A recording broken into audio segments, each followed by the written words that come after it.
قرآن مجید فرقان حمید میں اللہ رب العزت ارشاد فرماتا ہے شیطان کس سے روکتا ہے؟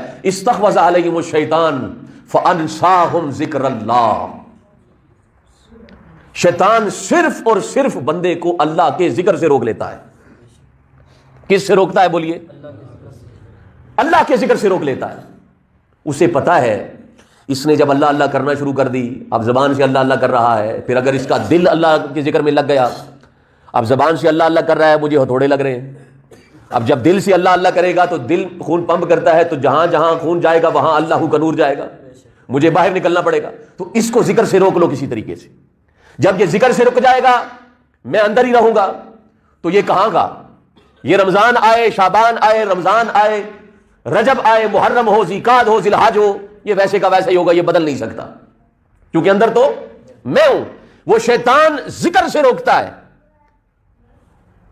آپ کو جو بھی شخص چاہے میں ہی کیوں نہ ہو ذکر سے روک لے، آپ یہ سمجھے وہ شیطان ہی ہے. جب آپ سورہ ناس پڑھتے ہیں، قرآن مجید کی آخری سورت، اس میں اللہ کیا فرماتا ہے؟ من شر الوسواس الخناس الذی یوسوس فی صدور الناس من الجنۃ. اب وہ جو وسوسے ڈالنے والا خناس ہے، وہ شیطان جن بھی ہو سکتا ہے اور کوئی انسان بھی ہو سکتا ہے.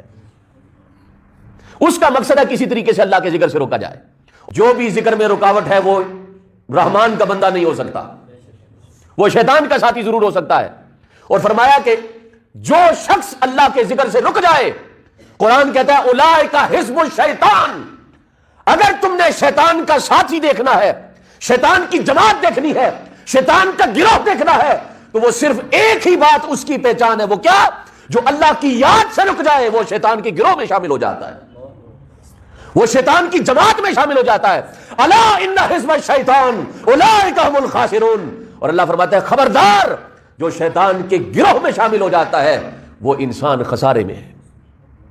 شیطان کو پتا ہے اگر یہ ذاکر ہو گیا، اگر اس نے ذکر شروع کر دیا، اگر اس کی دل کی دھڑکنیں اللہ کی یاد میں لگ گئیں، تو قرآن کہتا ہے یدعون ربهم بالغداۃ والعشی یریدون وجہہ.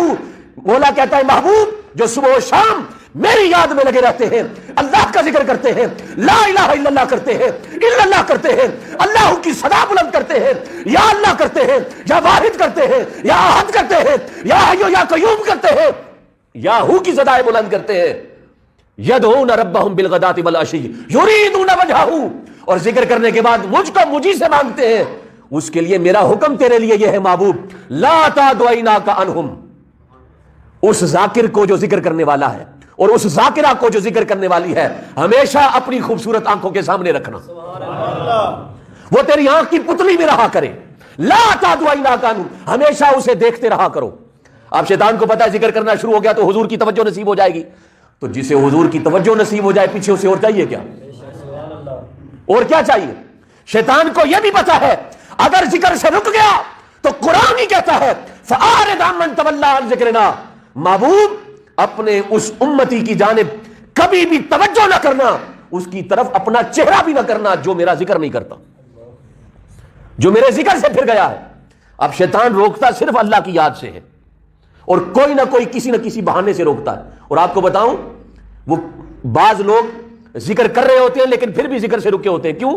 وہ اپنے آپ کو سمجھتے ہیں ہم جی بہت بڑے ذاکر ہو گئے، اب ہمیں مزید ذکر کی ضرورت نہیں ہے. وہ بھی بہک جاتے ہیں. اور بعض ایسے بھی دیکھے ہیں ذکر کر رہے ہوتے ہیں، شیطان کوئی نہ کوئی بہانہ کر کے.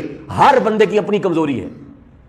کسی کی کمزوری عورت ہے، کسی کی کمزوری دنیا ہے، کسی کی کمزوری مال ہے، جائیداد ہے، ہوس ہے، شہرت ہے، حرص ہے، لالچ ہے. کسی کی کمزوری اس کی ذہن کی کمزوری، اس کا ذہن کا گھٹیا پن ہے. اس کی کمزوری یہ ہوتی ہے وہ ہر کسی کا ذہن اعتراض کرنے والا ہوتا ہے نا، تنقید کرنے والا. اس کا ذہن اعتراض والا ہوتا ہے، تنقید والا ہوتا ہے. اس کے دماغ میں ایسی بات ڈال جاتا ہے کہ وہ تنقید کرنے لگتا ہے، وہ اعتراض کرنے لگتا ہے. جب وہ اعتراض کرتا ہے، جب وہ ذکر پہ لگ رہا ہوتا ہے تو شیطان اس کو روک کے صرف اعتراض میں لگا دیتا ہے. اللہ کی یاد کی دولت اس سے کھینچ لی جاتی. وہ آپ ہمیشہ دھیان میں رہا کریں، آپ اپنے آپ کو اور اپنے ظاہر اور باطن کو ہمہ وقت اس کی یاد میں رکھیں. اللہ کا ذکر بار بار کریں. اور یہ اللہ کا ذکر کیا ہے؟ وَلَذِكْرُ اللَّهِ اکبر. اللہ کا ذکر سب سے بڑی عبادت ہے. اللہ کا ذکر سب سے بڑی عبادت، سب سے بڑی عبادت ہے.